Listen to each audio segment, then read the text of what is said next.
Welcome to this video on quality control. We will explore the fundamental concepts and tools used to ensure high standards in laboratory processes. First, what is quality? It is defined as conformance to satisfying the needs and expectations of the customers. Quality control is a statistical process that monitors and evaluates the analytical process. It involves regular testing and comparing results to specific statistical limits, often using patient-like materials such as human serum. Precision refers to the reproducibility of results. In a target analogy, precise results cluster closely together, even if they are far from the bullseye. Accuracy is how close the result is to the true value. Accurate results hit or are very near the center of the target.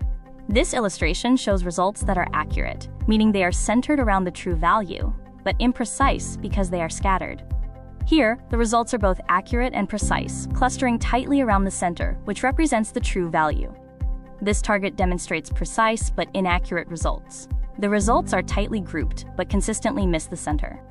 Finally, the results here are both inaccurate and imprecise, showing a wide scatter and missing the bullseye.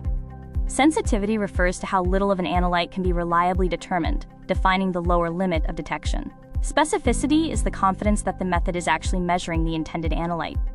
The mean is the average value. Standard deviation measures the variation or dispersion of values. Key statistical limits are: 1 SD covers 68% of values, 2 SD covers 95%, and 3 SD covers 99.7%. A control is a patient-like material used to test if a machine or method is working properly. A calibrator or standard is a material of specific concentration used to set the measuring points in a method or machine.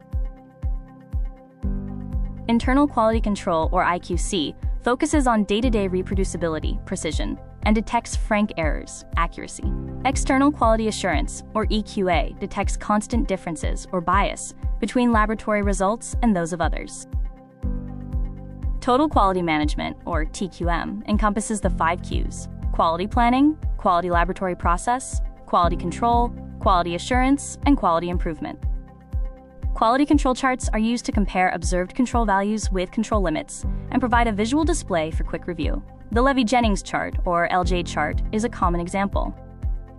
The Levy-Jennings chart is a visual tool that plots quality control values over time to monitor the performance of an assay. It uses statistical limits like plus and minus 1, 2, and 3 standard deviations to identify out-of-control conditions.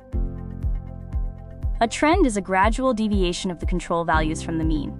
A shift is an abrupt and sustained change in the control values away from the mean.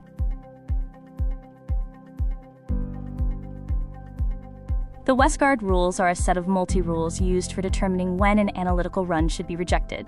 They include rules like 1 minus 2s, 1 minus 3s, 2 minus 2s, R4s, 3 minus 1s, 4 minus 1s, and 10x bar. The 1 to 2s rule is a warning rule, where one control measurement exceeds the mean by plus or minus 2 standard deviations. This rule indicates that a run is out of control, but may be accepted depending on the laboratory's specific policy. The 1 to 3s rule is a rejection rule. It indicates that one control measurement exceeds the mean by plus or minus 3 standard deviations, signifying a significant out-of-control situation. The 2 to 2s rule is also a rejection rule. It is violated when 2 consecutive control measurements fall outside the plus 2 or minus 2 standard deviation limit on the same side of the mean.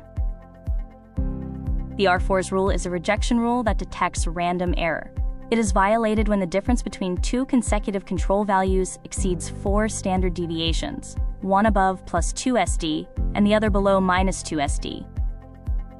The 3 to 1s rule is violated when 3 consecutive control measurements exceed the plus 1 or minus 1 standard deviation limit on the same side of the mean.